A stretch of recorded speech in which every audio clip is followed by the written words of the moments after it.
Let's start with a short intro, why data annotation is actually crucial for natural language processing and for structured data extraction from a structured text.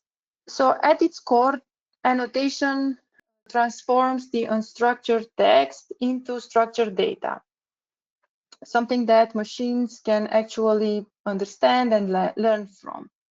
It provides what we call ground truth, the labeled examples that model rely on for training and for validation of the results.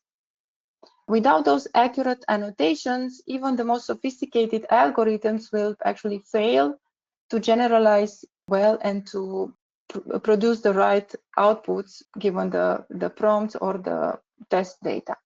So annotation directly enhances model performance by ensuring that the models understand language in context, whether that's sentiment on entities or intent on the relationships between words and so on.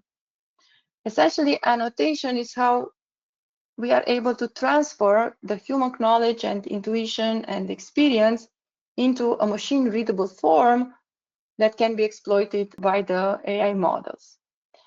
A very important takeaway here is that the models are only as good as the data they are trained on. So poor quality annotation inevitably leads to poor quality models.